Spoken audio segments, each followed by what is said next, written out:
It's Friday, September 3rd, 2021. Coming up on Roland Martin Unfiltered on the Black Star Network. Updates on the wrongful death suit of the young man police accused of felony feint.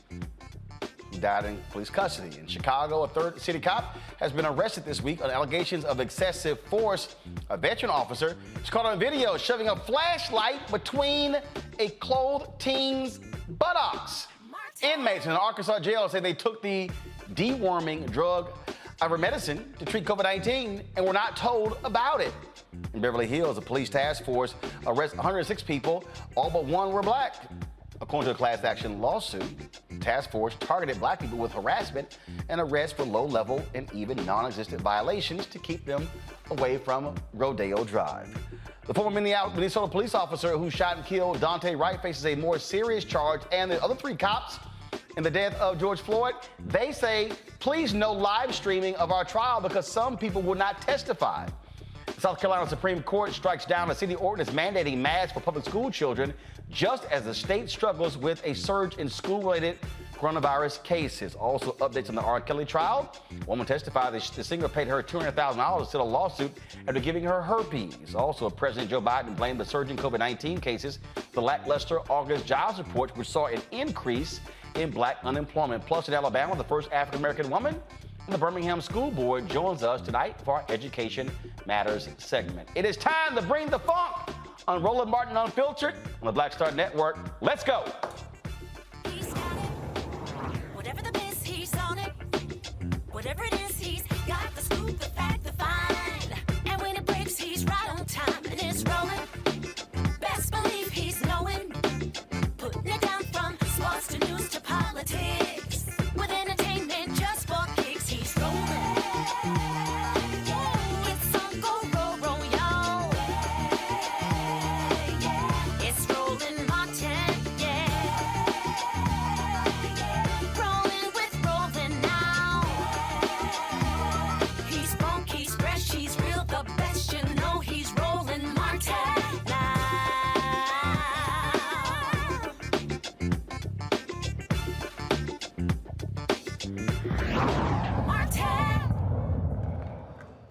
All right, folks, day 12 of the R. Kelly trial, and a woman identified as Kate testified she dated R. Kelly, and he paid her $200,000 to settle a lawsuit she brought accusing him of giving her herpes. She told jurors when they began having sex, she told him that she was worried about STDs, but he refused to use protection.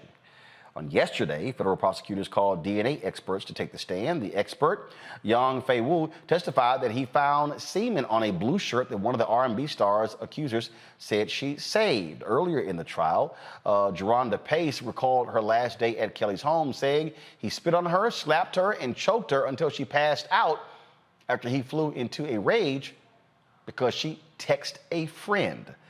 Let's go to my panel, Terrain Bailey, attorney, Michael Imhotep, host, the African History Network, Brittany Lee Lewis, political analyst. So, Attorney Bailey, how you doing? We'll start with you.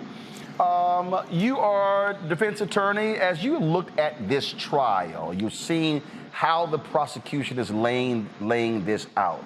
Do you believe that they are moving closer to proving the charges, or does things like this testimony saying he gave her herpes, how does that actually relate to what he is charged with? The testimony about R. Kelly not listening to the woman saying she wanted to use a condom goes to the issue of consent, which is the whole issue in this case regarding trafficking and the abuse of women, that he's not listening to women and that he is abusing them. So in many states, giving someone a sexually transmitted disease is grounds for a felony charge. So here, the prosecution is doing its job and laying the groundwork for a conviction here. What's interesting is how the defense attorneys are handling this information. To the folks in the audio, I'm getting lots of feedback there, so I'm not quite sure whose microphone that's coming from. When you say the defense, speak to that. Is it that they have not much to work with? Because, again, what seems to be consistent is that they are attacking folks saying, oh, did you cut a deal? Is that why you're testifying? When a lot of the women who are testifying, they aren't charged with anything. Well, the defense doesn't really have much to work with here because there's so many victims and so many allegations that are consistent. So the only thing that they can do is really try to attack the credibility of each of these women and try to say that there's another motive or other incentives for why they're going after him in this way, such as monetary gain. Brittany, what is interesting about this, as we have been covering this, you still have people out there who are ardent R. Kelly fans. I got people who are tweeting me saying, oh, you're not telling the whole story. You need to get the transcripts of the trial. These people are lying. They're not doing a good job. That there are inconsistencies. I mean, all of this. I mean, it is very interesting, again, with the documentaries being done, with the stories being done, with all the different things. You still have people who are saying, oh, Robert Sylvester Kelly is being railroaded. Roland, I have to laugh. These people are misogynists. To be clear, if you are caping for R. Kelly, you are a misogynist, period. And I guess my question would be, at what point do we start loving Black women? When are we going to actually hold these abusers accountable? Brittany, I'm getting tweets from Black women. You know what's funny is that misogyny, the same way that I say we have Black, excuse the language, Black Uncle Toms running around, right, who have also internalized white supremacy. There are also Black women who have internalized their own, the misogyny within the community, right, who are also affected by the patriarchy. And I'm sorry that is happening. It is unfortunate, but the reality is we need to start loving each other, and we need to love Black women, and more importantly, start believing victims, right? When are we going to hold these people accountable? And it's unfortunate, Roland, because it's not just R. Kelly. We're talking about any time a Black woman is raped, she's battered, she's abused. Look at some of these comments related to Fabulous, related to Chris Brown, even related to Nas. People are just like, no way, right? Oh, but we still want to support, we still want to the unfortunate, right? And it's all fun and games until it's that person's child or that person's sister or that person's mother, and then it's, well, why is anybody supporting me and mine? And why does it always have to be the proximity to a loved one to understand that there are abusers in our community and that need to be held accountable? Michael. You know, Roland, I've been covering this case since day one. And this is every day, man. You know, there's some first of all, there's some details that I don't even share on my show. This is some sick stuff. When you read the testimony, you know, Faith's father on day 10, the third woman who accused R. Kelly of exposing her to herpes, her name was Faith. She testified. Her father is a pastor. He was there at the trial, and he was outside of the trial. And there were female R. Kelly supporters who were berating him, you know, and, you know, we talked about this last Friday on your show. The most disrespected woman in America, or the most disrespected person in America, is the Black woman. And we're seeing this here a second time. We saw this in the first trial. We see this again a second time here. And today, this woman who testified, she's the fourth woman. Her name, they're using the name Kate. She's the fourth woman to testify in this trial that accused R. Kelly of exposing her to herpes. And, you know, brother, we have to stand up to defend African-American women. But also, I just had a quick question for the attorney here, if I could. I just wanted to know, the charges are one count of racketeering and right. 8 counts of violation of the Mann Act, which is interstate sex trafficking. And I just wanted to know, how is the prosecution doing presenting their case regarding the 1 count of racketeering? How are they doing in regards to that? Well, let me start first with the trafficking. They're doing an excellent job with the trafficking because they're showing the plane tickets and the traveling across state lines. The racketeering, I see them moving in that direction as aggressively, and I'm assuming that they're going to do that through other witnesses because I haven't seen as much of that from the witnesses that have testified thus far. I mean, we've had some testimony from people from R. Kelly's camp that have assisted in arranging these meetups with the women backstage and assisting with introducing him to these women. But the racketeering case, from my perspective, is not as strong as the trafficking case at this point.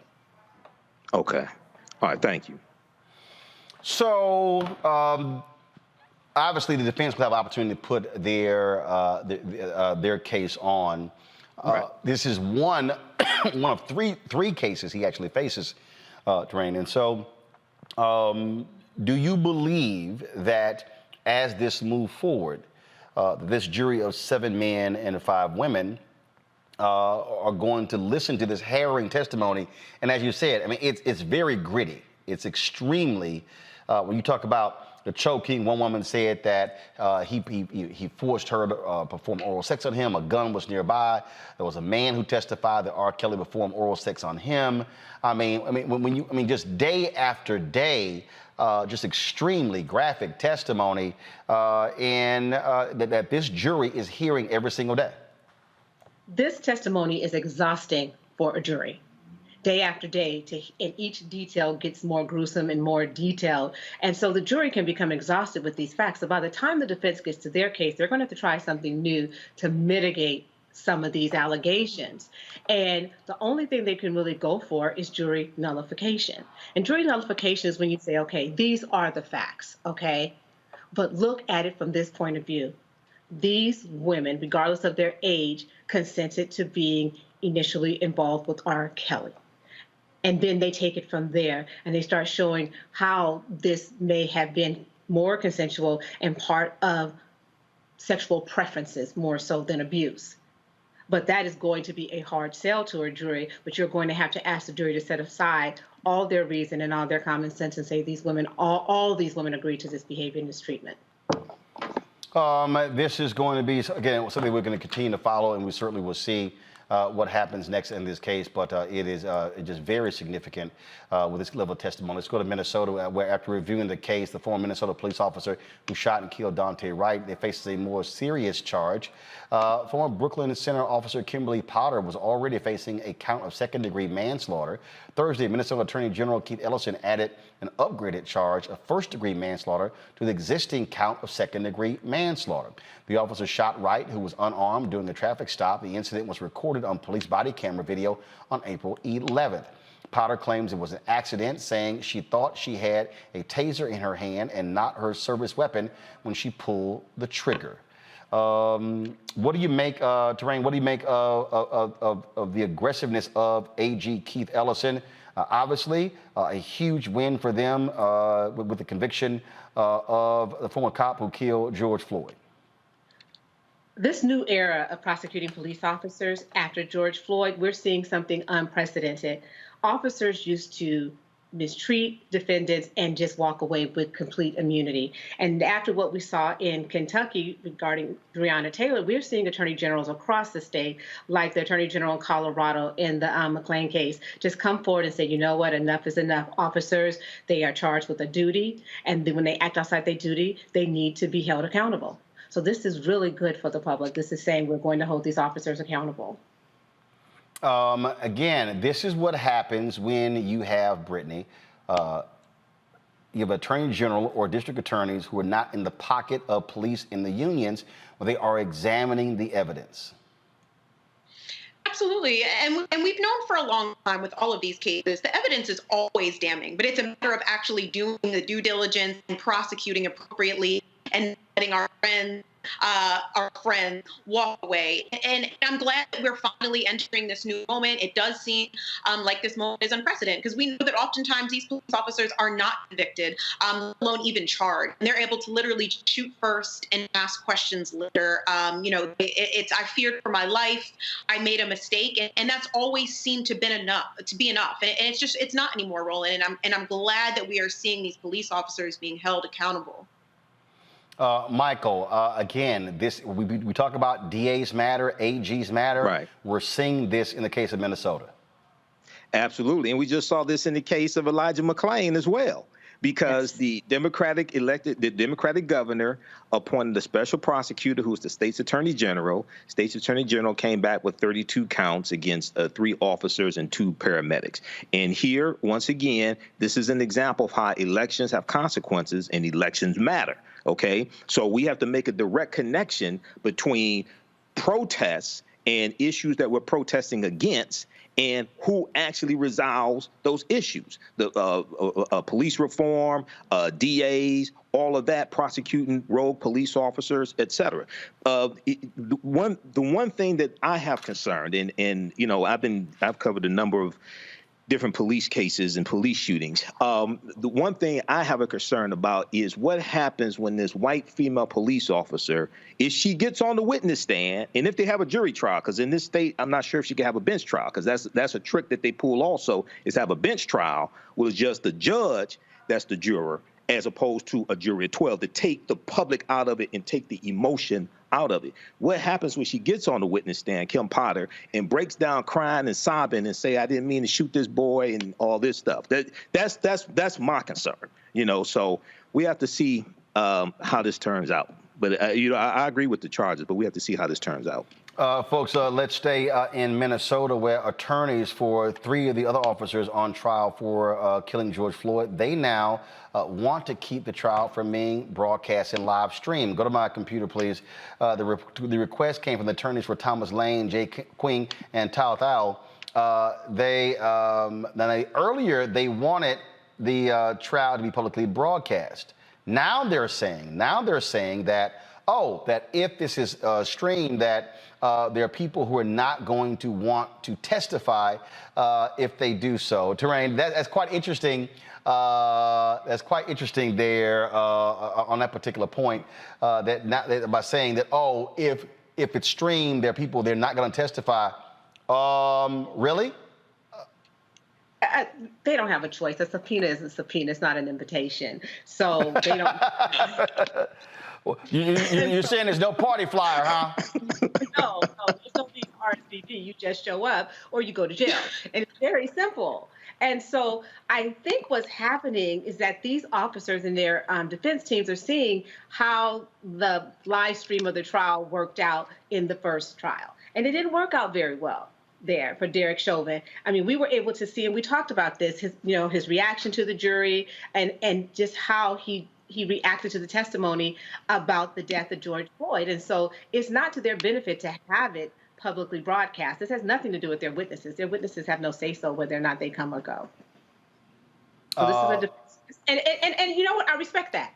I respect that. You do what you have to do to protect your client. So if your client, if it's not looking like it's going to work out well for this to be broadcast for your client, then you try to shut that down. This is what they wrote, Michael. Cameras in the Chauvin courtroom brought us to the dangerous pass where people are deterred from testifying for the defense because they fear the wrath of the crowd. Mm-hmm. Well, wait a second. Before Derek Chauvin was convicted, you wanted the trial to be broadcasted. You wanted the trial to be live streamed.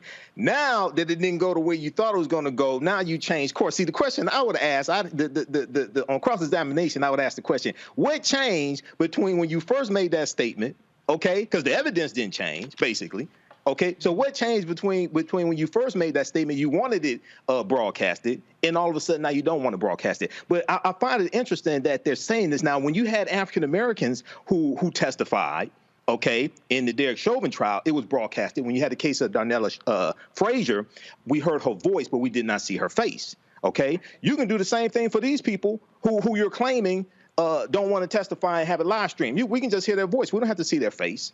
So, when they make changes like this, I just have to ask the question, okay, so what changed before when you were talking all that stuff, selling wolf tickets, before the verdict, and now all of a sudden you don't want to have it live streamed? Yeah, it is. It's quite interesting there, Brittany. Maybe it's because, you're afraid of that conviction? Roland, they know they're about to get chewed up, spit out, and locked up. And the court of a public opinion is important. And we've seen that with the last couple of cases. They know what's about to happen. And that's why that quick switch happened, right? Now they don't want it to be public. So they know they're about to get locked up. Absolutely. And at the end of the day, the transcript of what they're going to testify to is going to be made public. Right. So it's not as if they can testify in secret and say, well, I said, he's a great guy. Nobody's going to know it. So this is simply for the defense. They know it is not, this is an uphill battle for them in the court of public opinion. Yeah. And again, if you've already convicted Derek Chauvin, you know they are concerned. Let's go to Georgia, where former Georgia prosecutor is facing misconduct charges related to the killing of Ahmaud Arbery. A grand jury indicted former Brunswick Judicial Circuit District Attorney Jackie Johnson for violating her oath of office and hindering a law enforcement officer. Arbery's father says he wants everyone involved in his son's death to be held accountable. I mean, it's so grateful because, you know, everybody that had their hand on his death need to be brought to justice, because the way he died, it just really devastated my family. I'm still struggling with it every day as a father, because, you know, it's my job to always protect my children. And God knows I do that. You know, I'm still hurt because all I got is pictures to look at him, and every morning I get up, I look at his pictures. I'm saddened by it. A Georgia judge is not allowing attorneys for the men accused of killing Arbery to use the slain black man's past in the upcoming trial. Superior Court Judge Timothy Wamsley said the victim's character isn't relevant or even admissible in the murder cases. Father and son Gregory and Travis McMichael and their neighbor William Bryan will go to trial in this fall in the February 2020 slaying of Ahmad Arbery, who they chased and shot after seeing him running in the neighborhood. Defense attorneys say the man suspected Arbery was a burglar and tried to make a citizen's arrest. Terrain, this DA, remember, it took 3 shots to finally get this person, to get these men indicted. The first 2 DAs passed on it. Here, you have this white DA, frankly, using her power to try to hinder the investigation. It's very rare to see a grand jury indict a former district attorney. We are in a new day where where prosecutors, police officers, everyone is being held accountable. This is a brand new day in America. And when I started as a public defender in 1998, I could have never imagined a day where a prosecutor would be charged for withholding evidence or reviewing a case against a police officer and judging it into the best interest of the police officer. And today, totally different situation. But what's interesting here is the state of Georgia got it right. Georgia's law allows for prosecutors to be prosecuted when they fail to do their job. However, in Colorado, which we're really pleased about what's happening there with Elijah McClain, the DA in Adams County cannot be charged under the new Senate bill that the governor signed last year. So that DA is immune for anyone coming after him for refusing to prosecute those police officers and those first responders. So this is a good day in Georgia. I dare say, Brittany, you know, if you're going to sit here and protect your own, guess what? You may have to face the wrath later. Sure will, Roland. And I'm truly happy. I mean, because you feel that hurt. You feel the hurt on that parent. I think, you know, thank God to all of us being out there, being in the streets. I think this speaks to the power of the people and the power of movements. We're seeing this new era begin to happen because we saw and we witnessed one of the largest social movements in history to hold police and all those associated with policing and the criminal justice system accountable. And, you know, thank God they also threw out that evidence, that quote on his past, right? And not able to use that as evidence, because so often we see Black folks face 2 deaths, right?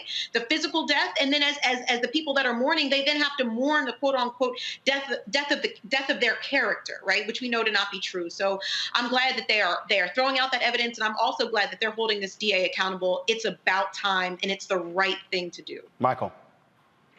Yeah, you know, Roland, I talked about this last night on my show. I was happy to hear this.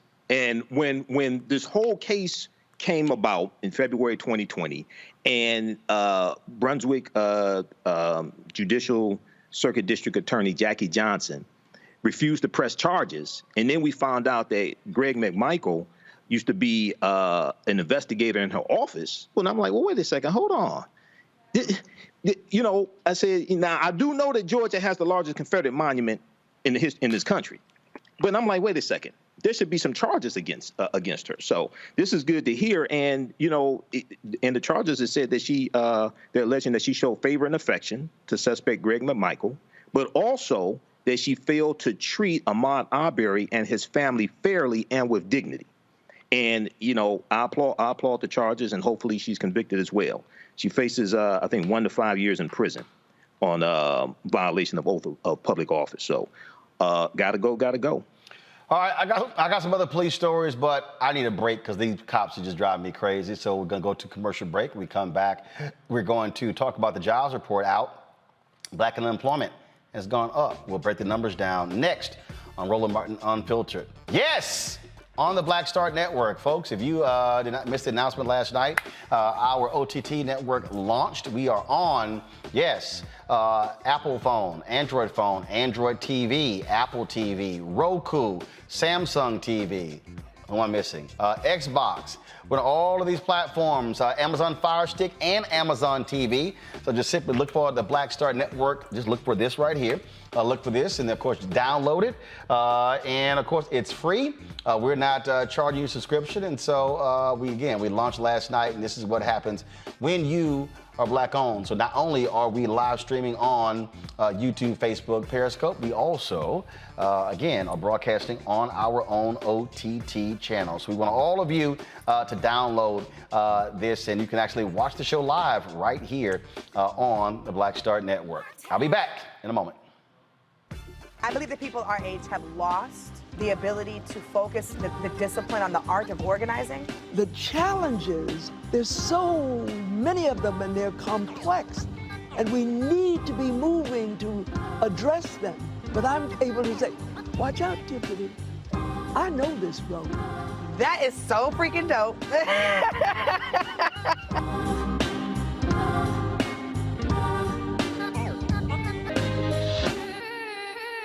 Floyd's death hopefully put another nail in the coffin of racism. You talk about awakening America. It led to a historic summer of protest. I hope our younger generation don't ever forget that nonviolence is soul force. Priceless.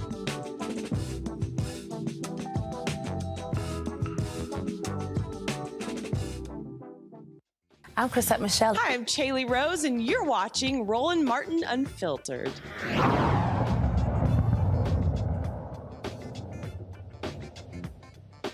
All right, folks, of course, first of the month, you always have the new job reports that come out, and the American economy slowed abruptly in August, adding only 235,000 jobs, vastly missing economists' expectation. It's the lowest numbers since January.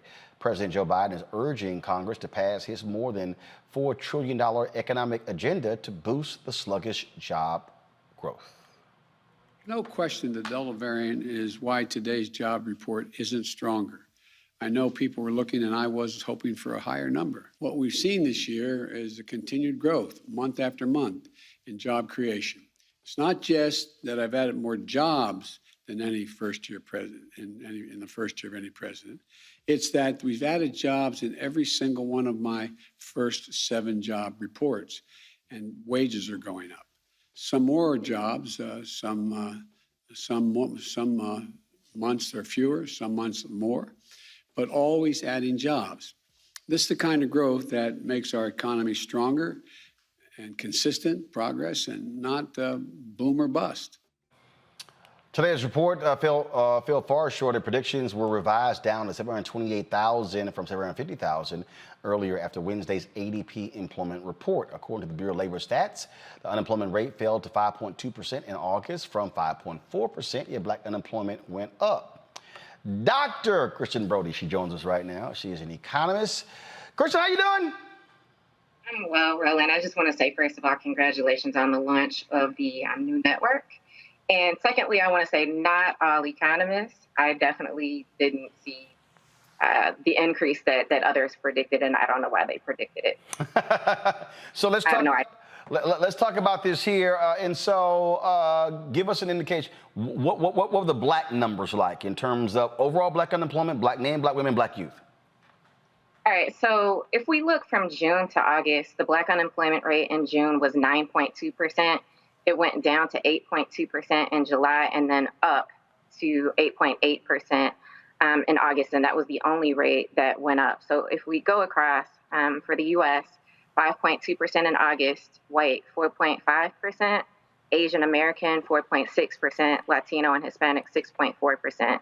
So again, and has historically been, the Black unemployment rate was the highest at 8.8. And so it gets more interesting if we look at race and age. All right, so if we look at white women, in August, we had a rate of 5.2 down from 5.4, or I'm sorry, 4.2 down from 4.5 there. The overall rate was 5.2.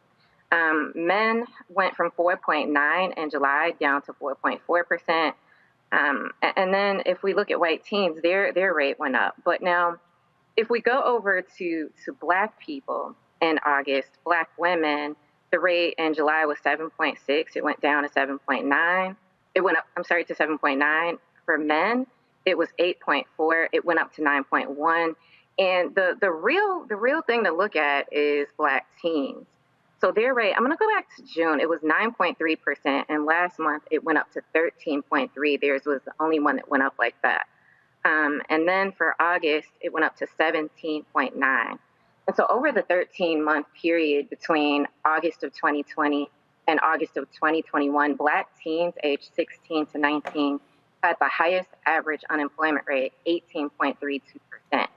So that's a group that we really need to be looking at. So what should look, these reports come out every single month. When you watch these different networks, people sort of lay out, a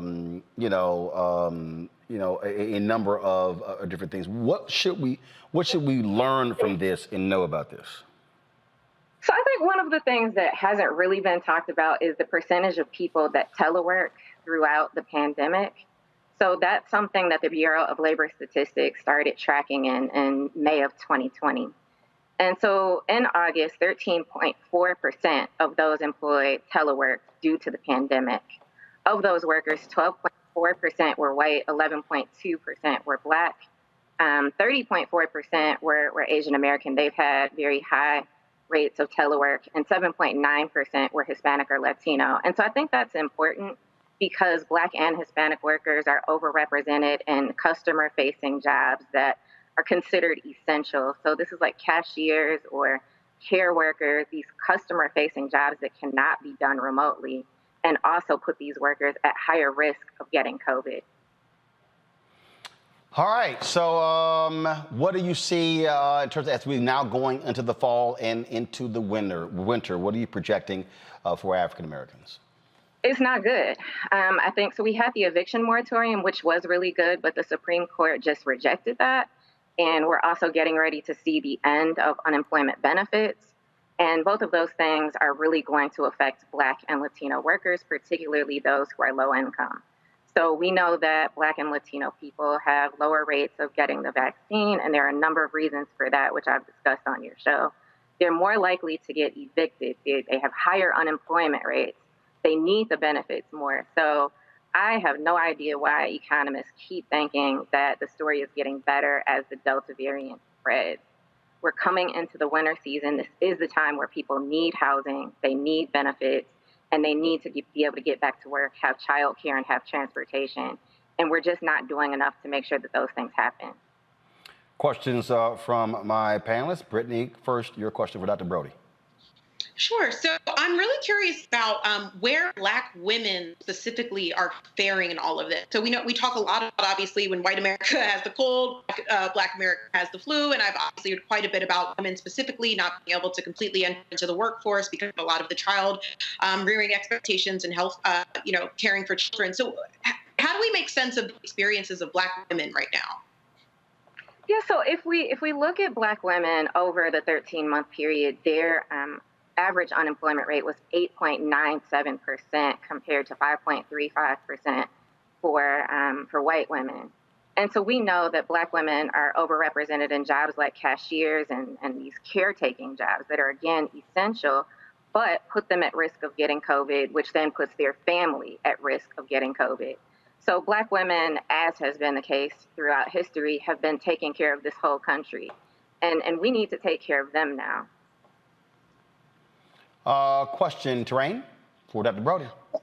Well, I just heard this morning that McDonald's in Oregon is starting to offer positions to youth as young as 14 years old. What impact is this economy and is this the job situation having on young people? And how far down are we willing to go to employ to get more employers into workplaces? So I think it's great that McDonald's is doing that.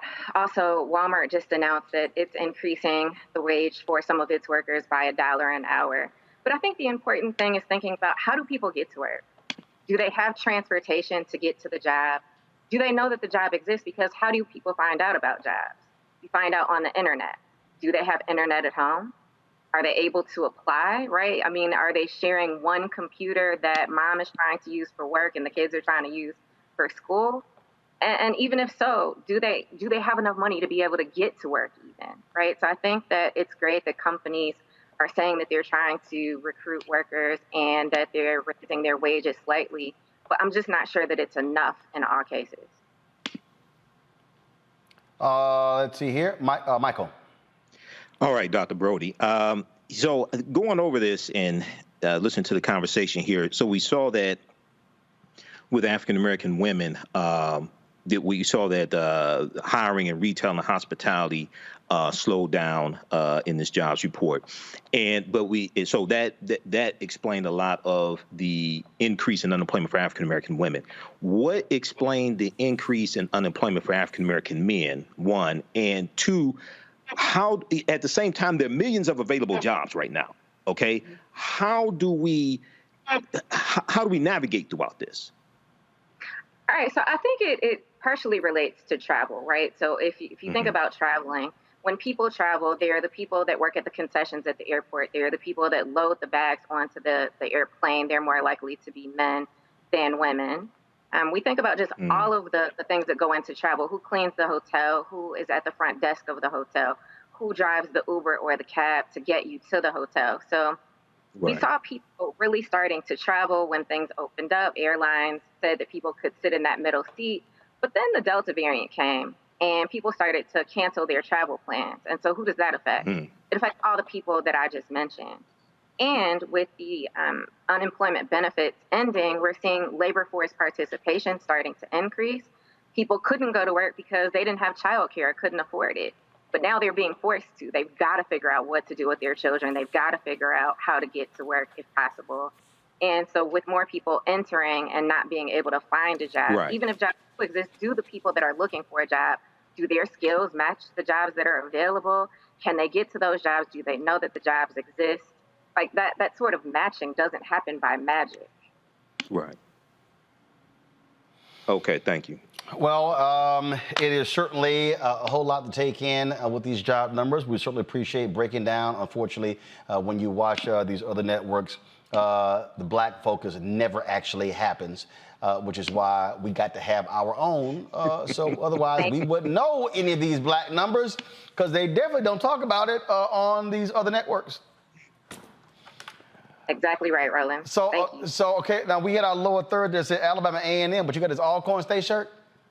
Yeah, you know I went to Alcorn. I worked at Alabama A&M. I loved it. But undergrad Alcorn, grad Jackson State, got to represent. I'm just saying, okay, and so first of all, we got about 5 titles for you. And so are you still a fellow at the Brookings Metropolitan Policy Program? Yes, of course. Okay, you're doing that, but you also are at Alabama A&M, right? I'm on leave from Dillard. Yeah, see, there you go. See, I'm telling you, girl. You first of all, you making sure you're not gonna be a part of the unemployment numbers, because every time you come on, you're a different joint. I try, gotta make it happen, Roland. I'm trying to be like you, trying to make things happen. Oh, you know damn well I don't believe in having one check. All right, Dr. Christian Brody, we certainly appreciate it. Thanks a lot. All right, folks, let me go to a break. We come back.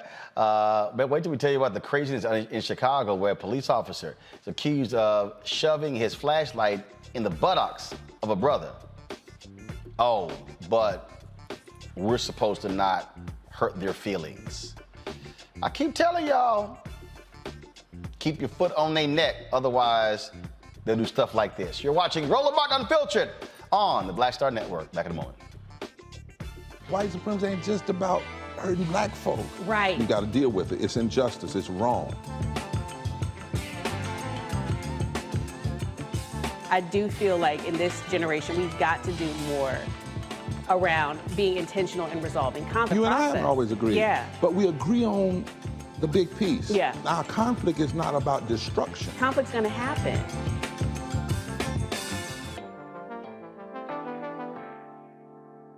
The same people who kept us in Afghanistan 18 years too long are criticizing our troops' heroic work to bring the endless war to its end.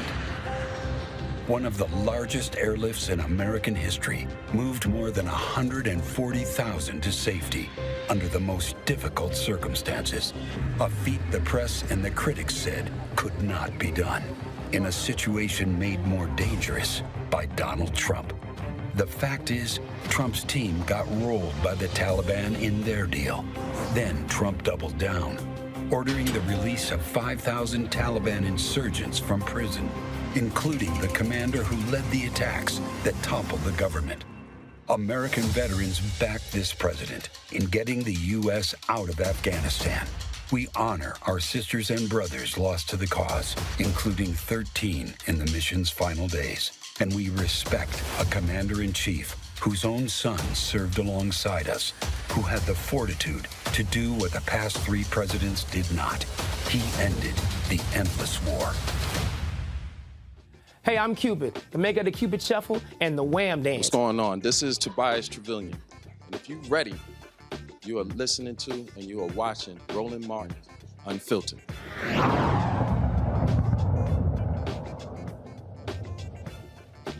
Another black man in Texas dies in police custody. His family files a wrongful death lawsuit against the Texarkana Police Department to release Darren Boykin's 2019 arrest footage. 23-year-old Boykin was arrested because he was a suspect in a string of petty thefts in the area. He's arrested and put in the police car driven by Officer Jerica Weave.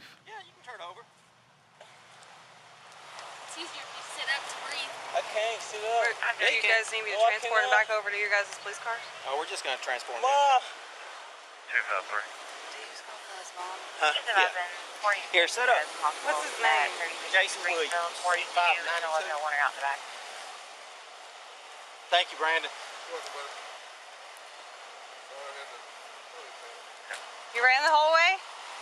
From the nursing building. Yeah. Got your steps in, that's for sure.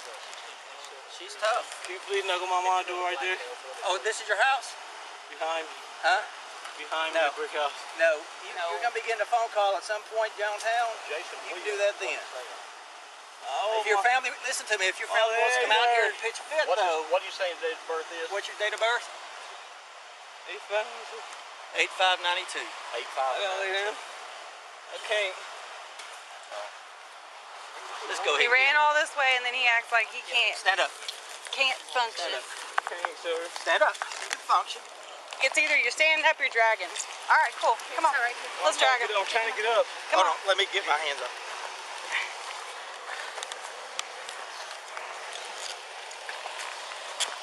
You want to put him in the backseat of mine? Or you got one over here? Can you, hey, can you push the unlock button on my driver's side?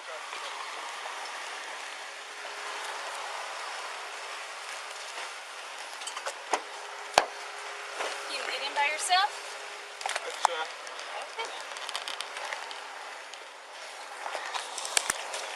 Hold on. Do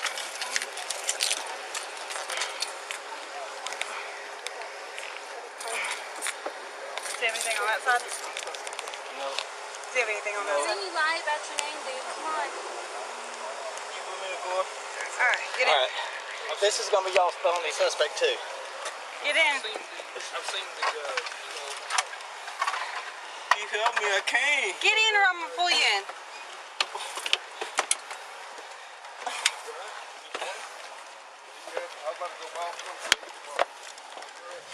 So you good? During the 20-minute ride to the precinct, Boykin repeatedly tells Officer Jerica Weaver that he could not breathe. She believed he was doing what they call felony faint.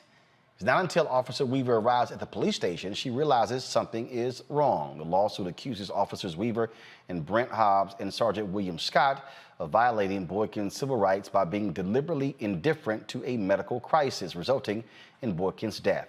An autopsy ruled that Boykin died of natural causes and notes complications of sickle cell trait. Terrain.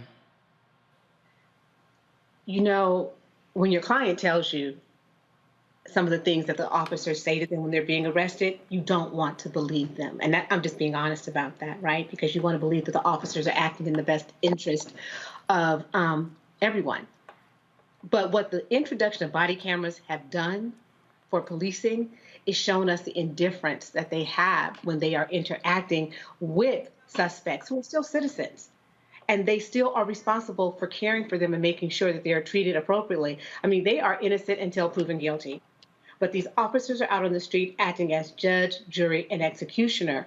And when you watch this video and you watch it all the way through the car ride, he's trying to tell her he can't breathe. And she doesn't even take the time to pull over to check on him. And she is so surprised when she finds out, when she tries to get him out the car when she gets to the station. So the charges against her are appropriate. And like I said, this is a new day. That if you recall, when we first started talking about introducing body cameras and having officers wear them, officers were initially turning them off, forgetting to have them on at all. And now there's so many states that have laws that make it illegal and can charge officers with crimes for not having their body cameras on, because this is showing us what's really happening on the street, the complete indifference and the taunting of these individuals who are still people with rights. So this video is incredibly upsetting, but the right thing is happening here in Texarkana. It is very hard to look at this, Brittany, and the reality is this here. You know, he's dead, and the man is telling you, but now they create felony feint. Felony feint. Roland, I mean, it's every week, per usual. I'm disgusted, I'm disappointed, but I am never surprised. This is a constant and ongoing reality with policing and dealing with those who are sworn to protect and serve. And we know that the police, they're not serving us. They're not serving people of color. They're not serving working class folks. You know, they serve the ruling class and they protect property, not life. You know, as the report said, they were deliberately indifferent to a medical crisis. And how many times do we see police being deliberately indifferent? And it doesn't matter if it's someone who's been identified or classified as a criminal, or if it's someone that's a young sweet boy and violinist like Elijah McCain. We're not viewed as humans, right? Just by virtue of having black skin, we are not viewed as humans. And I always say this, but if this is what policing is, we do not need it. I'm really tired just in general of the entire concept of policing as it has existed and evolved, because it's not fair, it's not equitable, it's classist, it's racist. And we all know that getting arrested shouldn't be a death sentence, even if someone is involved in petty theft. Again, thinking about why someone is involved in petty theft, right? And doing what they need to do to survive because they've been historically marginalized and not provided equal access. You don't stop crime by bloating police budgets and hiring more officers. You stop crime by providing access to resources and distribution of money and opportunities, right? And we know that the people who are doing the most serious of crimes never see time behind bars, or very rarely do anyway. You know, it is just very difficult when to have to keep doing these stories, Michael. I mean, how hard is it? How hard is it if a prisoner is if someone is detained, if they are handcuffed and they're complaining, I cannot breathe, to pull over and double check? Exactly, but see, that's what you do when you think that you're dealing with somebody who's a human being. That's what you do when you have. That's what you do when you have somebody who, even though you suspect them of a crime, you still have compassion for their humanity. Okay, here in this situation, it appears, and I haven't read all the details on it, but on the surface, it appears they had no compassion for his humanity and it just deemed him as being guilty. Okay, and not even respecting his humanity when he's telling them numerous times that he can't breathe. Then they use felony feint. I haven't heard this term before, felony feint. Now, I've heard excited delirium, because that's what they tried to say that Elijah McClain died of. Excited delirium, which is the same thing they tried to say that George Floyd died of. But all three of them were fine before police started messing with them. Now, what the question I have, and I haven't been able to find this, is they said they suspected that Boykin was responsible for a series of petty thefts and sought to take him into custody. But what was the probable cause? what was the probable cause here? I know you said he was running and things like this, but what was the probable cause to make you think he was responsible for a series of petty thefts? I'm still trying to find out that information. And that is the thing, Brittany, that again, every time we see one of these stories and they come up, it's like the same thing. And the bottom line is having police officers who treat people with basic respect and dignity. I mean, and that's the problem, Roland, that they don't. They literally do not view us as human. And again, I mean, as the historian, just going back to the earliest iterations and forms of policing, it was that we weren't human, right? It was that we were property, and it was to catch us and return us back to the owners of the property, right? And we truly haven't strayed very far from that. And again, we continue to see that policing is not grounded in protecting and serving. It is not grounded. It's certainly not grounded in protecting and serving Black and brown people, impoverished people. It's oftentimes to protect the ruling class and to protect property, which is why we've seen several times the National Guard being mobilized, right, when property is damaged, but we certainly don't see any type of care whatsoever when Black bodies are dying in custody. It's unfortunate. Again, it causes us to continue to re-examine this call for defunding the police. All right, folks, let's go to Chicago. A Chicago police lieutenant has become the third member of the department to be arrested on felony charges in recent weeks. The Cook County State's Attorney Office alleges that Lieutenant Wilfredo Roman shoved a flashlight into the buttocks of a teenager carjacking suspect in February. Roman appeared in court Thursday on aggravated battery and official misconduct charges and was released on his own recognizance. Earlier this week, 2 other officers were arrested in connection with another incident on similar charges. You know, Terrain, I don't recall seeing a statement from the Fraternal Order of Police on this one. But here's the other deal. Where's the body camera footage? Exactly. Right. Exactly. Right. Where is the cam footage? Because if you read the story, the officer's attorney says it was a spanking. Come on, this was just a spanking. First of all, why is the cop spanking somebody? Hold on, I'm sorry, hold up. Hold up. If it's a spanking, that's called assault. That is called an assault. But what is incredible to me, it goes back to what Brittany was saying. They don't see us as humans, Black and brown skin, as being human. And so they're going to spank you like a child. If you're a young man, they're going to just stick a baton in your rear and say, oh, it's okay because he had a coat on. There's no justification for this. That's an assault. Entering someone's rectum, whether it is an attempted entry or it's an actual entry, that is assault, and it's a sexual assault. That's what we haven't gotten to yet. And they're trying to soft shoe it, but there was no rhyme and no reason. And I'm wondering, where is the body cam footage? What is the justification for doing this? Because nothing about this alleged carjacking suspect indicates that he needed to be searched in his rectum with a flashlight. Shades of Abner Louima, Michael. Absolutely. And, you know, reading the story here, it says the incident was captured on an officer's body camera. And so I want to know where the body camera footage is, since it was captured. But then the officer's lawyer says that there was no injury to the teen as he was clothed and wearing a coat during the alleged incident. But still, it's like you don't have to actually steal something out of somebody's house. Just breaking into the house is a crime. You don't actually have to like steal something out of the house. So, you know, this officer needs to be held accountable. I want to see the statement from the Fraternal Order of Police. I know they're going to put one out eventually. So, you know, this is a crazy case, man, out of Chicago. But this is an example why these officers have to be held accountable, and they need to release this body camera footage as well.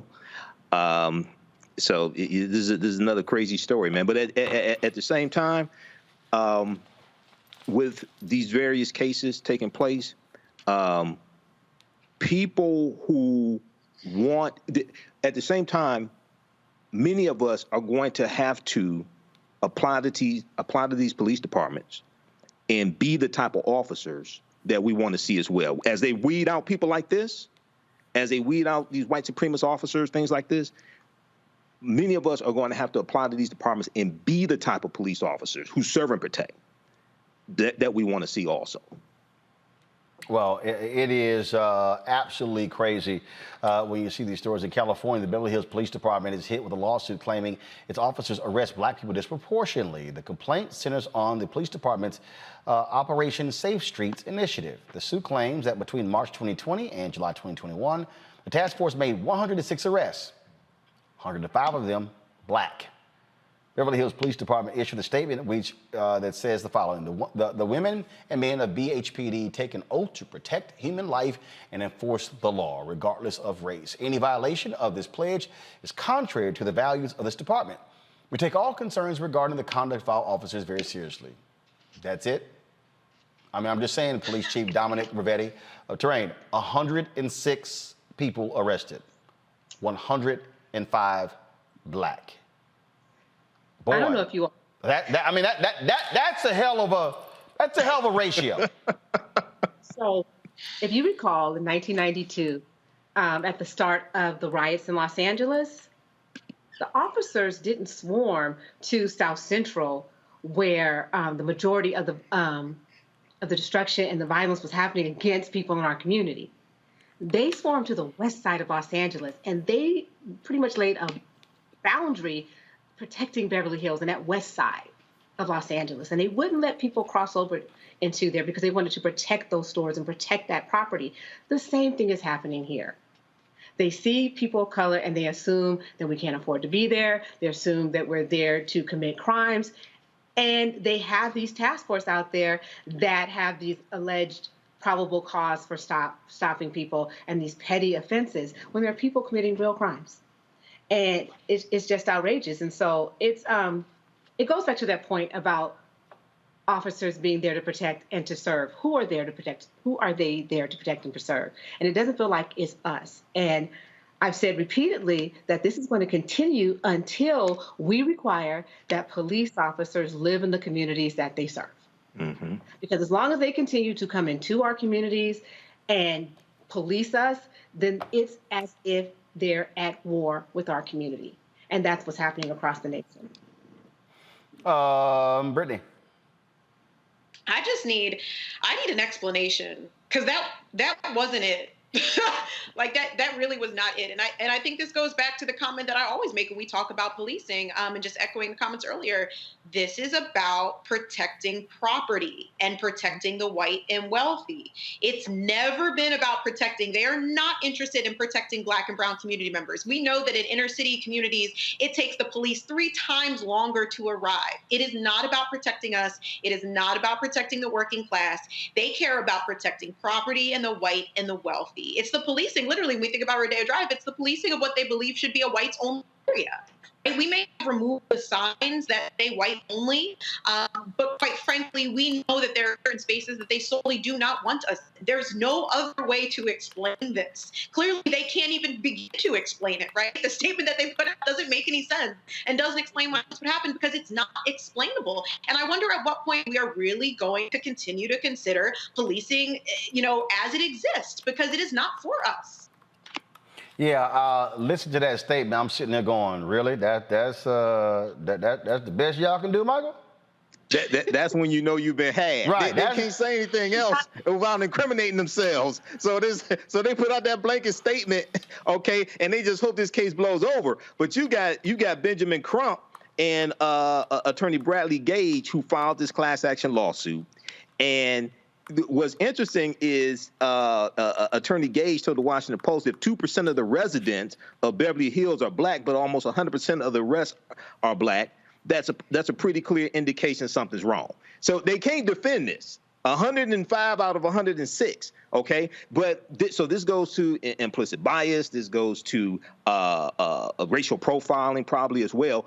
But the attorney here on the panel, Attorney Terrain, hit on something that I talked about in the previous segment. And we've talked about this before. Police have to live in the communities that they police.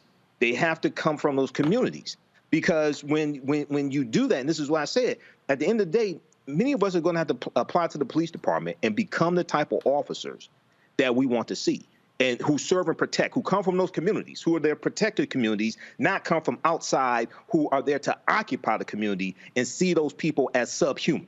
Okay, so I'm glad this lawsuit is being filed, and this is a number of significant lawsuits that Benjamin Crump has filed in the past couple of months. One against Johnson & Johnson, dealing with baby powder, and them targeting African American women, marketing the Johnson baby powder to African American women after it was linked to cancer. And then there's another one, significant one he just filed as well. I forgot the other one also. But this is good news. But this is why you have to have police reform as well. Make them pay. Make them pay. All right, y'all. Going to break. We come back. We're going to talk COVID. Yeah, it's still a significant impact all across this country. You're watching Roland Martin Unfiltered on the Black Star Network. Back in a moment. All right, so a lot of y'all are always asking me about some of the pocket squares that I wear. Now, Robert don't have one on. Now, I don't particularly like the white pocket squares. I don't like even the silk ones. And so I was reading GQ magazine a number of years ago, and I saw this guy who had this pocket square here, and it looks like a flower. This is called a shibori pocket square. This is how the Japanese manipulate the fabric to create this sort of flower effect. So I'm going to take it out and then place it in my hand so you see what it looks like. And I said, man, this is pretty cool. And so I tracked down, it took me a year to find a company that did it. And so they make these about 47 different colors. And so I love them because, again, as men, we don't have many accessories to wear, so we don't have many options. And so this is really a pretty cool pocket square. Now, what I love about this here is you saw when it's in the pocket, it gives you that flower effect like that. But if I wanted to also, unlike because if I flip it and turn it over, it actually gives me a different type of texture. And so therefore it gives me a different look. So there you go. So if you actually want to get one of these shibori pocket squares, we have them in 47 different colors. All you got to do is go to RolandSMartin.com/pocket squares. So it's RolandSMartin.com/pocket squares. All you got to do is go to my website, and you can actually get this. Now, for those of you who are members of our Bring the Funk fan club, there's a discount for you to get our pocket squares. That's why you also got to be a part of our Bring the Funk fan club.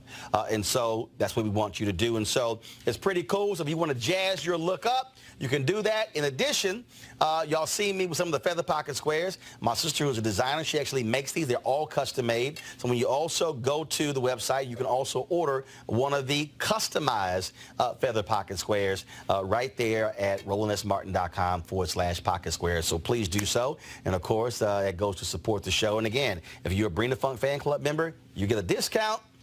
This is why you should join the fan club.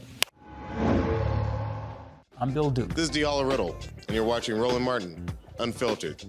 Stay woke.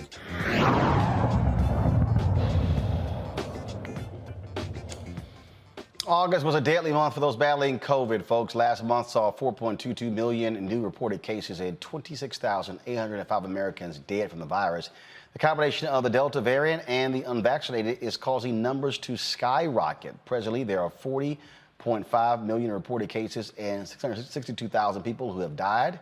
These states have the highest reported number of cases: Alabama, Florida, Hawaii, Louisiana, Mississippi, Oregon, Washington, and the U.S. Virgin Islands. Florida reported 4,900 deaths in August, the highest ever for the state. While cases are rising in Florida, Republican Governor Ron DeSantis, he's issued an order of fining $5,000 to any entity requiring vaccination proof.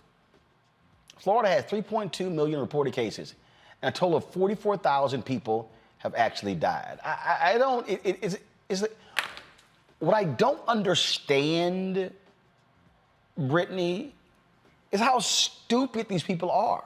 I mean, you see the numbers, but they are so hell-bent on appealing to this rabid minority of nutcases who are MAGA supporters.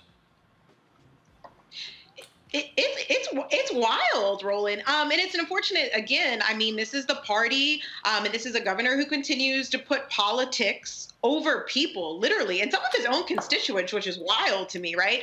And like you mentioned, we know that this is happening because he wants to appeal to the MAGA base, and he's ultimately motivated by running for president in 2024. But what I think is really important here is that he needs to get reelected as governor in 2022 first.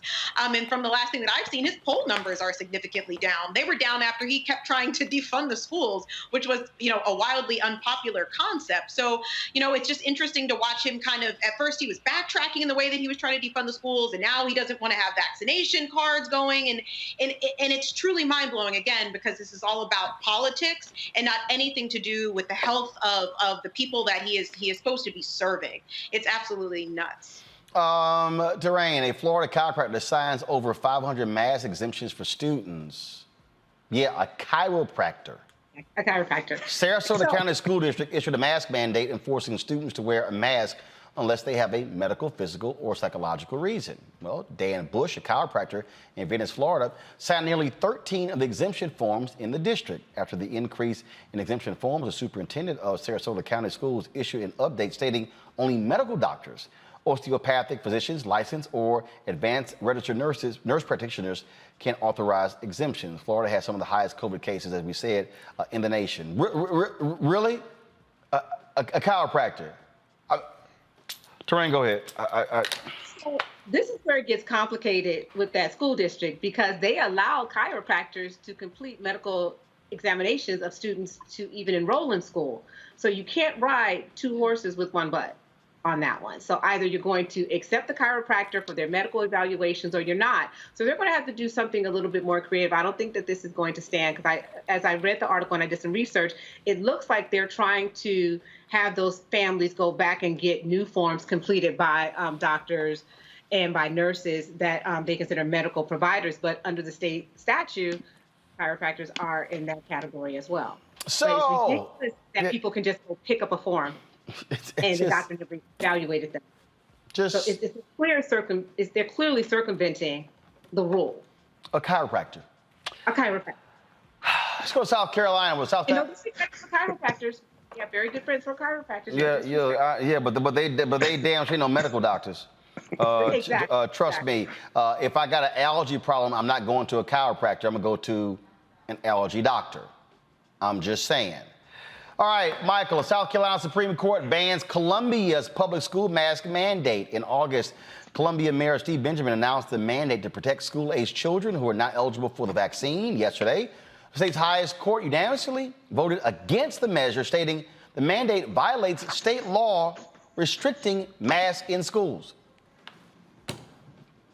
There are 4,076 reported cases among students and 398 reported cases among staff in South Carolina. Sure, South Carolina Governor Henry McMaster tweeted this response to the court's decision. The South Carolina Supreme Court has come to a sound conclusion based on the rule of law. A parent's right to decide what's best for their child is now definitively protected by state law. I would again encourage anyone eligible to receive the vaccine to get vaccinated. So it's a couple things here, Roland. First of all, South Carolina was the first state to secede from the Union, okay? And South Carolina is where the Civil War started. You see the dumbest cases in the South, these former Confederate states who are anti-government until they need help from the federal government. They're anti-federal government until they need help from the federal government. Till a hurricane hits or there's some type of national disaster. Or their budget. Okay? Then they need help from the federal government.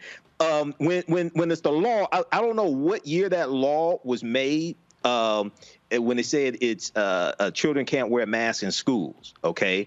What type of mask are you talking about? What was taking place? But at the same time, they need to pass an emergency law, because what's going to happen is that COVID is going to spread through these schools in South Carolina. We already saw in Mississippi, thousands of last report I saw was about 20,000 students had to be sent home because of possible exposure to COVID. They had to be sent home to quarantine. That's in Mississippi. We see it in Metro Atlanta, okay, metropolitan Atlanta. We're going to see it in South Carolina as well. So this is another example of, in these southern these former Confederate states, them not wanting to protect their constituents, and it's going to really hurt them in the 2022 midterm elections because it's going to be less of their supporters alive. It's going to be less of their supporters alive. But this is a crazy case right here. And lastly, they're talking about get vaccines, right? Well, children under 12 are not authorized for the vaccine. Well, also keep in mind, this is the same governor who said he would not allow President Joe Biden to send people door to door to encourage folks to get vaccines. I just can't deal with Stuck on stupid. Can't deal Stuck on with stupid. I can't deal with stupid. All right, y'all. Speaking of stupid, let's go to Arkansas, where inmates claim they were unknowingly given the anti-parasitic drug ivermectin for COVID infections. Now, the inmates, ivermectin, The inmates believe they were used as guinea pigs to see how the drug worked on humans. They say officials did not disclose what medications they would be taking. Now, jail officials say the inmates were aware and ivermectin administered voluntarily. First of all, y'all, what is ivermectin? It's an anti-parasitic agent used in small doses to treat and prevent parasite infestations in humans like, head lice, scabs, mites, river blindness. Got it. Y'all actually buying that? The drug is commonly used in horses and cows for parasite infections like heartworms. Yeah. Animal, yeah. I ain't buying that one, Terrain. No, they knew. Hey, come on now. Come on. In fact, the doctor was administering it. He ain't tell nobody. What's interesting is that the company that the jail was relying on, there's a financial incentive here. The first time I heard about this drug was when I used to own a horse, and we needed to use that medication for my animal, but not for humans. And when Arkansas is one of the states that has a prisoner's bill of rights and has an inmate handbook, so that the inmates and their rights are outlined for them, and they have the right to be told what they're given. This is truly very reminiscent of the Tuskegee experiment, where you give someone something, you say, okay, let's see what's happening. But according to the officials there, they said they've been using this drug to treat COVID in their jail since 2020. And we're just now learning about it. So I know the ACLU is looking into that to see how many inmates have been given that drug and whether or not they were fully informed about what it was and fully gave their consent. But this is ridiculous. I mean, everyone from top to bottom that has any type of credibility is saying, do not use this drug. This is akin to giving someone bleach for COVID. I mean, the stupidity level with COVID is beyond belief here. Brittany? Yeah, I mean, it's unfortunate. It's as if these inmates, are not humans, right? It's as soon as you get tied up in the criminal justice system, your humanity is completely removed. And it does seem reminiscent of the Tuskegee experiment, but it's also reminiscent of just in general America's history on testing on those that they deem as less than human. I mean, our current, several things within our medical system exist today because of tests put on people that were deemed less than human. I wish I could say I'm surprised they got a great lawsuit on their on their hands. Yeah, I think so, Michael.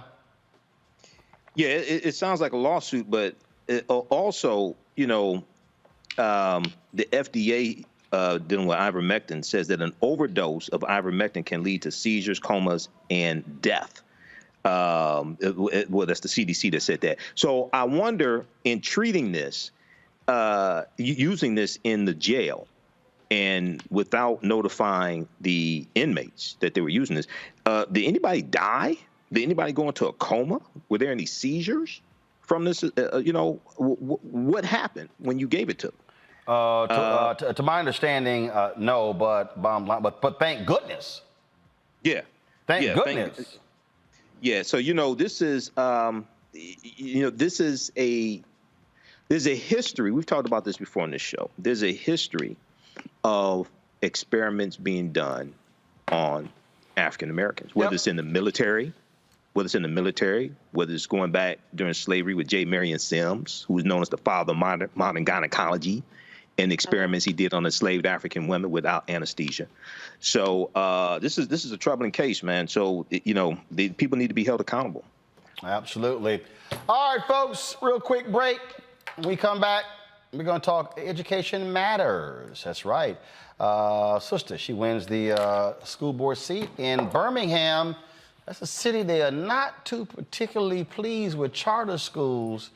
Yeah, but she beat an incumbent. We'll talk about education in the Black Belt in Alabama next on Roland Martin Unfiltered on the Black Star Network.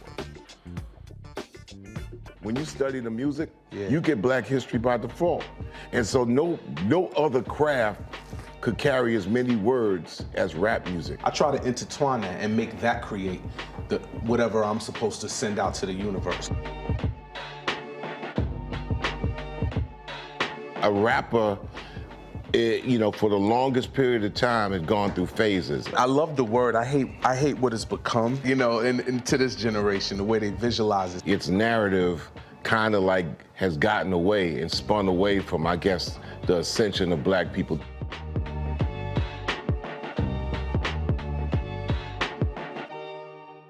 Women have always been essential. So now how are you going to pay us like that? And it's not just the salary. I mean, there are a whole number of issues that have to support us as women. Yeah. That's what we deserve. That we shouldn't have to beg anybody for that. And I think that we are trying to do our best as a generation to honor the fact that we didn't come here alone and we didn't come here by accident. I always say every generation has to define for itself what it means to move the needle forward.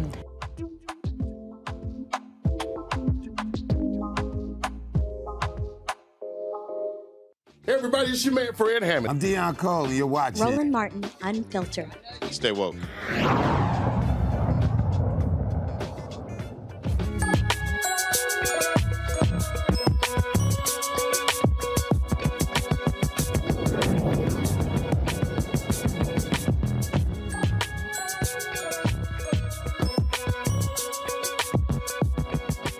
Folks, I make no bones about my support of charter schools. In fact, I support any education effort that educates our children. Y'all know where I stand.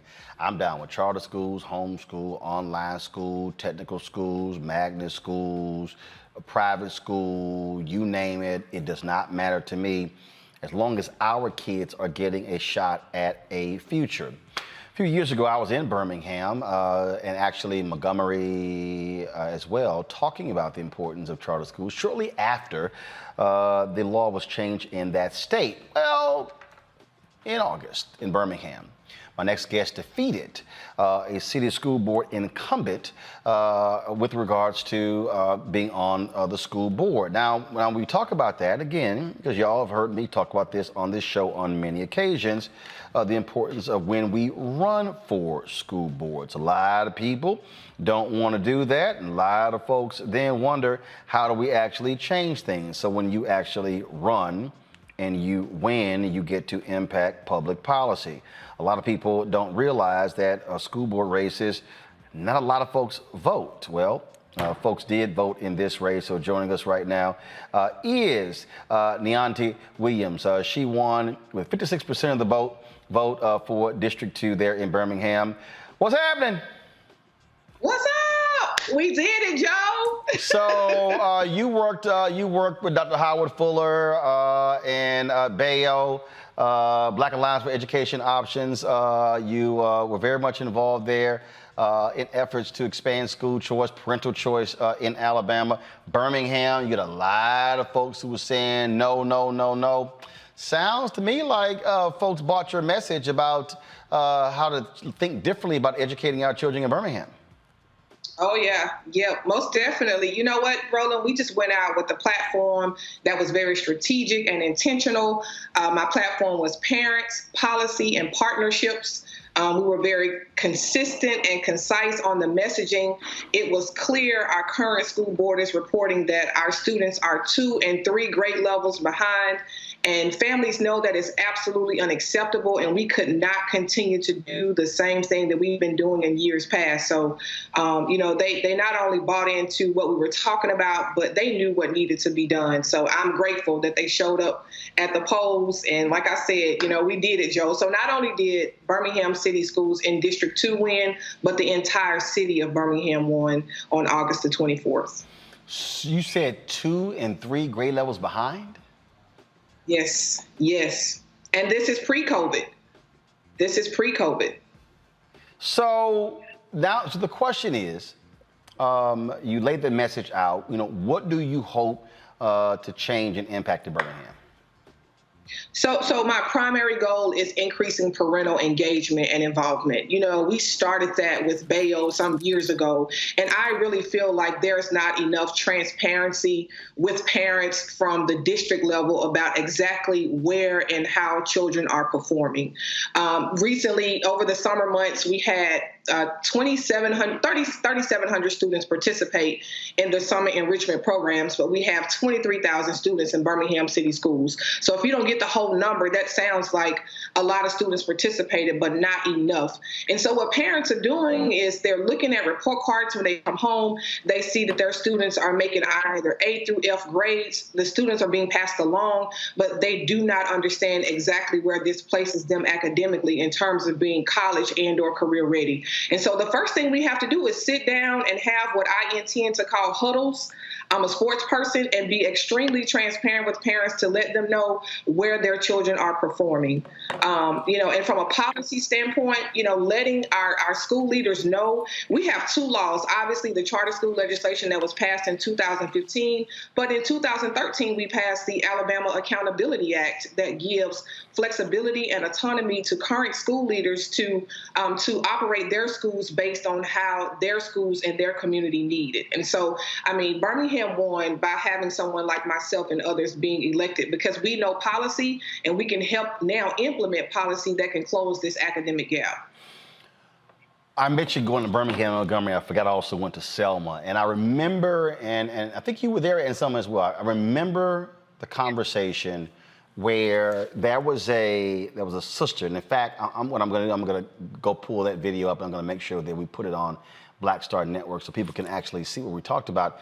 There was a sister who was the first Black female athletic director at Division 1A school who was on one of the panels. And she said, this is what she said. She said that your student scores and grades are so poor in Selma that I would not send my scouts to even recruit your athletes because they would not be able to make the grade to qualify for NCAA.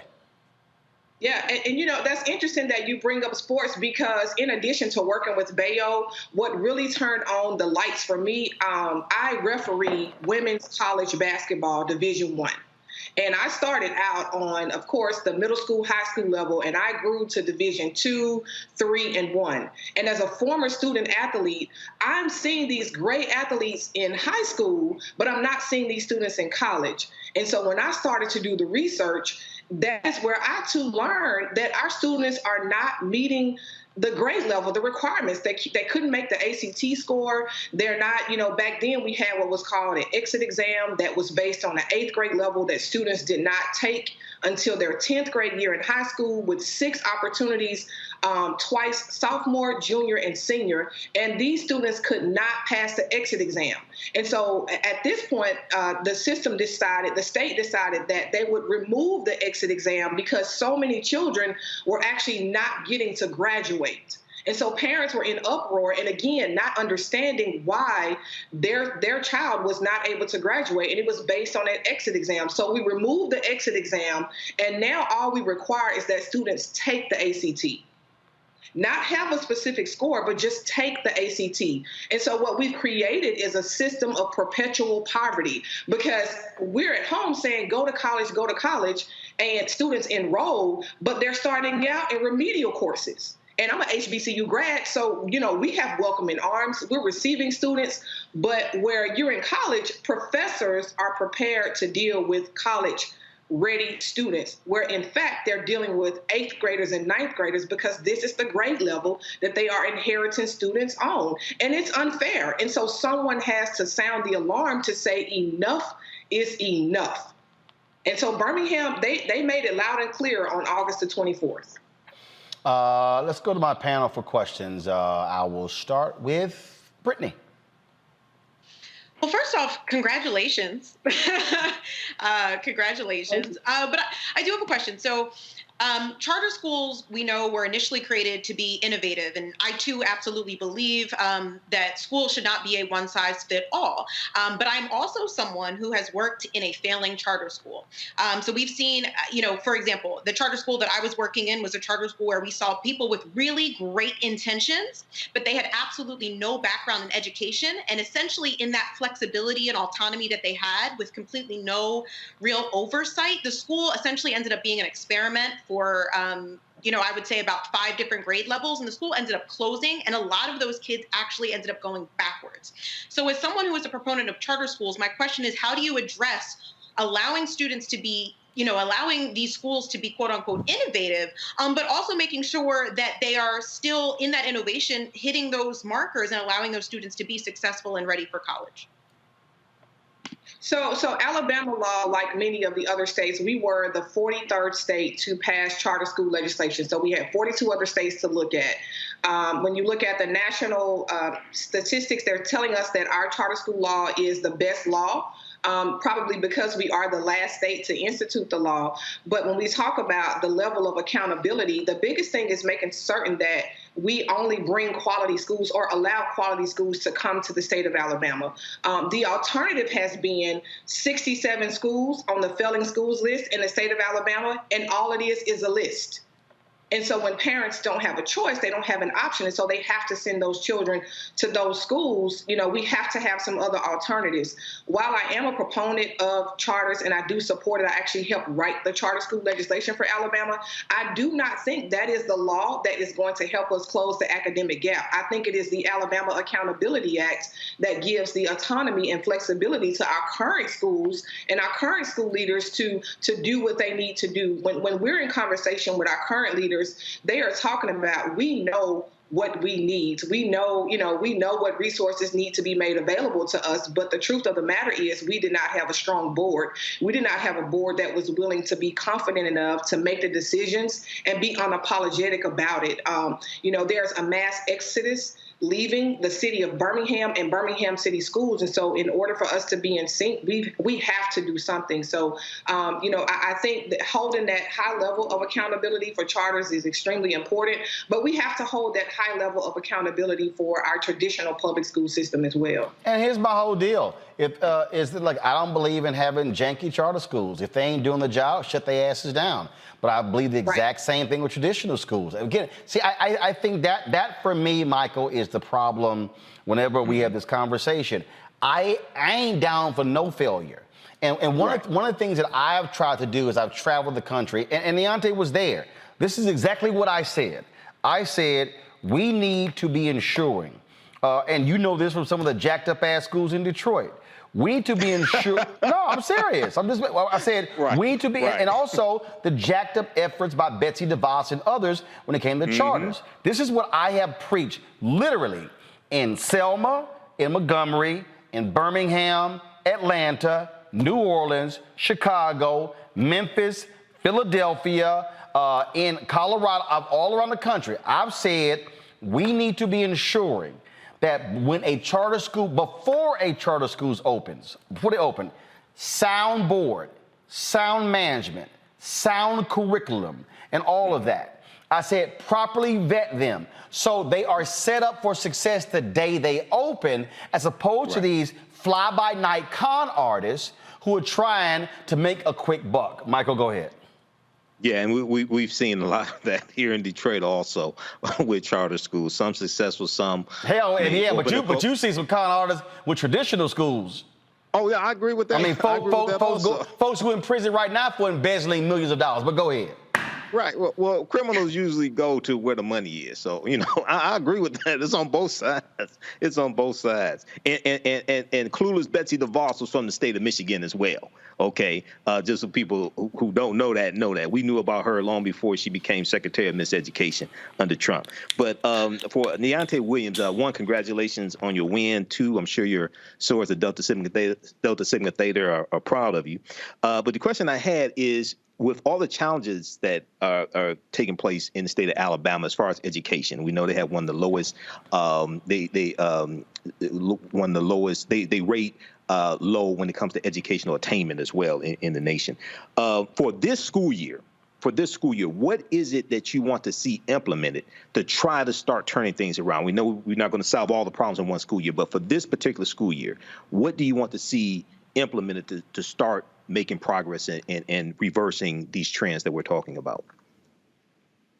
Yeah, so it goes back to me to parents. Like, I think that is the large. I've been a parent advocate for a very long time, and it's like too often things have been done for us and not with us. And so when I say us, I'm speaking about the community and those that are most impacted by it. And so we have got to bring parents on board. That's the only way that we can. I think what it would take 4 years to do, we can do in 2 years if we are honest with our parents, if we are intentional and create opportunities. We have leaders that will say, well, we want parents to come to the school. We want parents to be involved. Parents show up, and then there's the mean secretary saying, can I help you? Looking over the frame of her lenses, not really there and transparent. And so I just think, without a doubt, and I'll tell you the other thing that made me say we've got to do something different was the response to what happened with COVID. Last year, of course, no one was prepared. No one was prepared for a pandemic. But I felt like from an educational standpoint, we reacted as opposed to responding.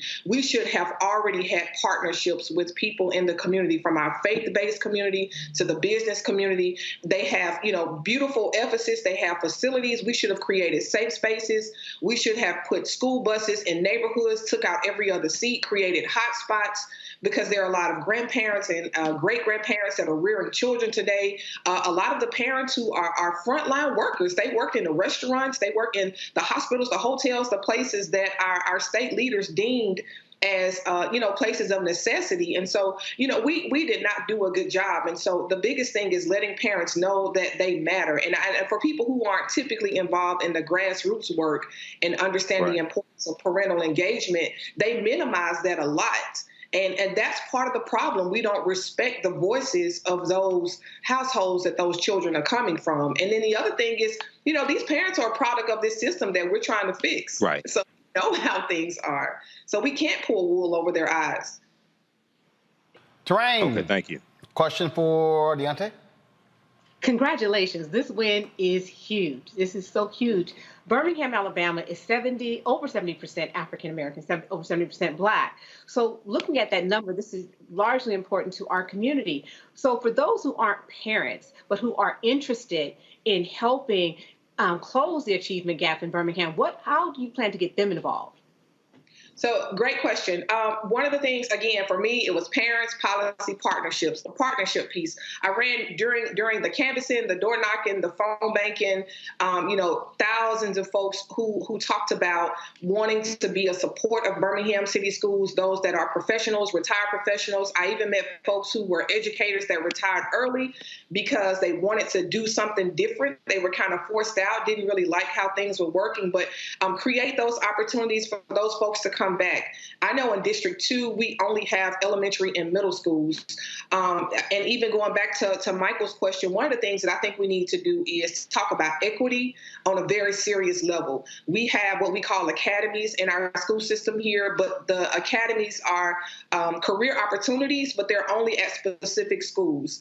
In terms of equity, we need to have those academies available to every single student that is within the high school system. So if it's welding, if it's cosmetology, if it's culinary arts, and those are some of the things that they offer through the academy, it's only in certain areas. And so if a student is not in that area, then or doesn't live in that community, they're unable to attend those schools. We have a lot of empty buildings here. So, my goal is that we can work together as a board to create centralized locations where those students can be bused into those sites. And from an equity standpoint, that every student that wants to participate can participate.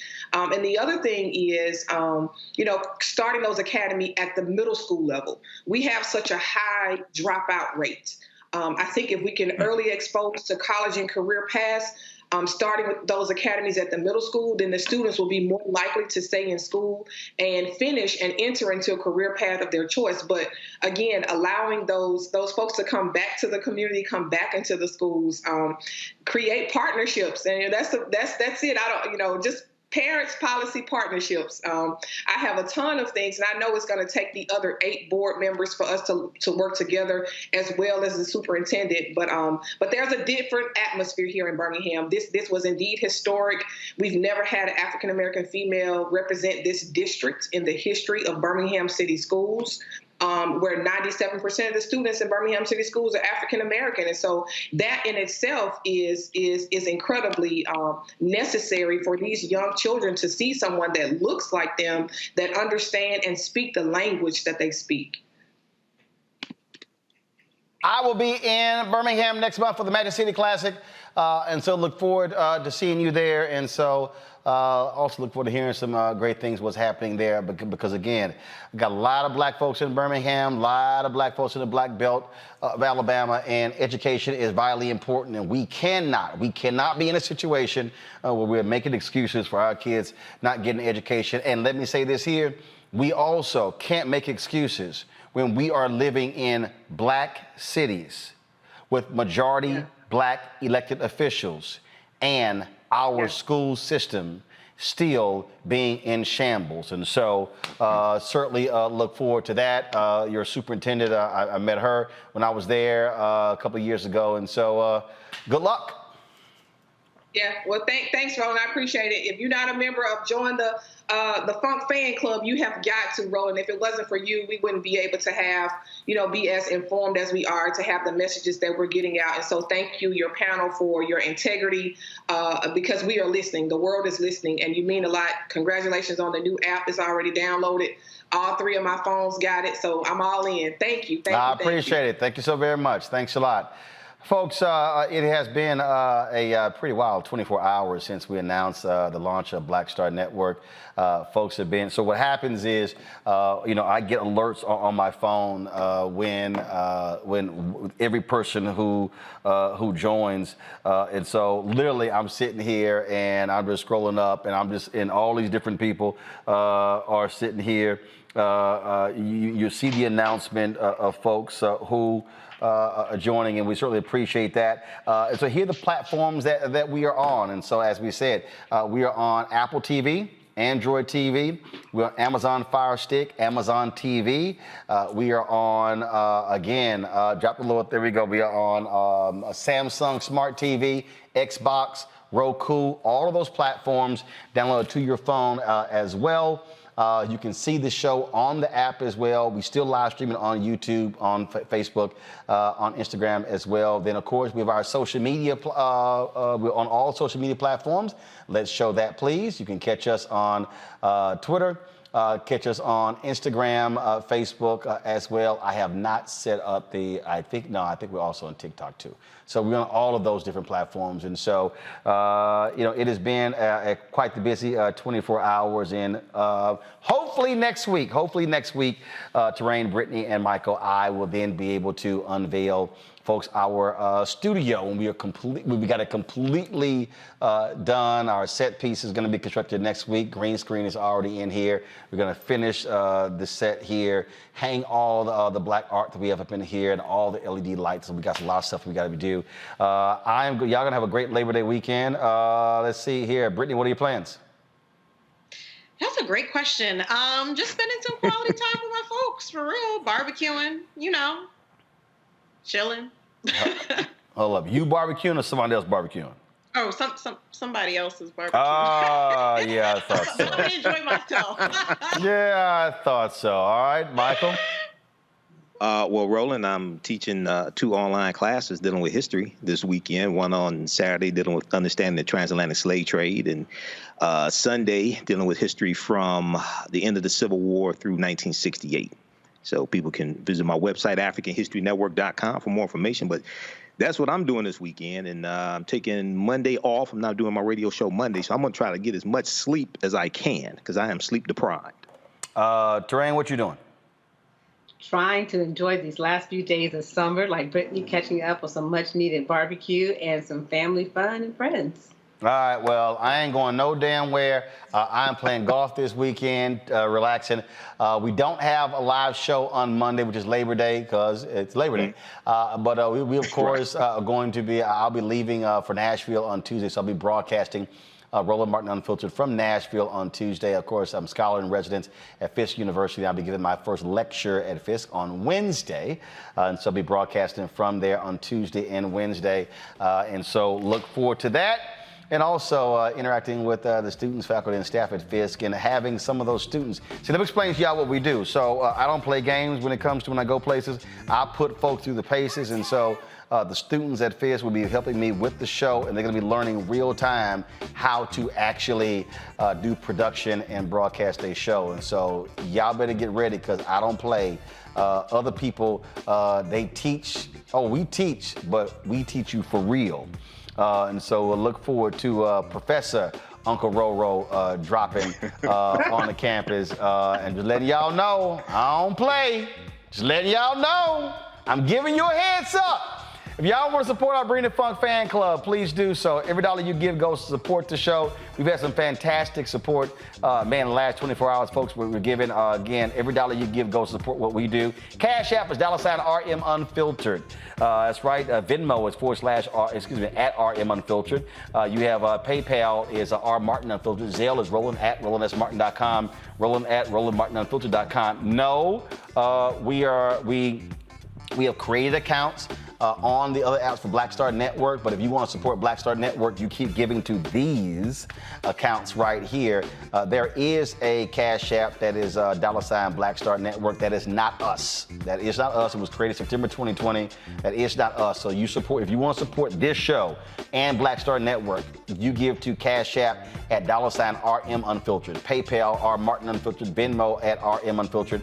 Zelle, Roland at RolandSMartin.com. Roland at RolandMartinUnfiltered.com. And we have, let's see here. I'm going to see if I can read this real quick.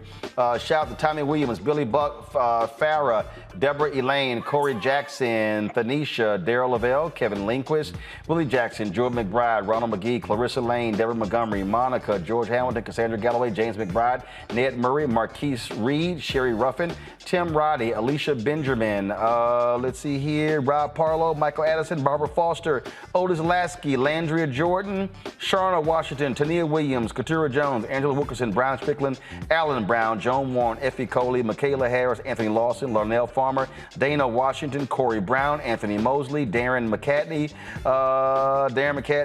again, Curtis Rhodes, Jay Earl, Robert Brown, Ronald Pierce, Drum Agurs, Kenneth Leonard Martin, Deborah Joshua, Otis Parker, Evelyn Wesley, Chancellor Jenkins, Jamel Thomas, Marla, Darcel Creighton, Courtney Thurman, Shafar Flowers, Wade LeGrand, James McBride, Esther, Derek Levette, Tony Briones, Hanua Fareed, Katrina Smith, Charles Square, Jeffrey Carter, Bougie, Tina, Carolyn Battle, Barbara Robinson, Hope Cromartie, Joyce Jackson Lott, Azaline Jones, Lorena Hayes, Denise Coleman, B. Nicole, Katrina McWashington, Brian Jones, Elena Baltimore, all of y'all who have contributed to the show in the past 72 hours. We always end the show running the list of our members of the Bring the Funk fan club. That's what we got right there. You don't see your name, send us an email, we'll get you on the list. Folks, I'll see y'all on Tuesday. Have a fantastic Labor Day weekend. Mask up, wash your hands, sanitizer. Also, practice social distancing. We want you to stay safe and get your vaccine if you have not. I'll see y'all on Tuesday. I also shout out to Black Brilliance for the t-shirt. I appreciate it. Holla!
right back.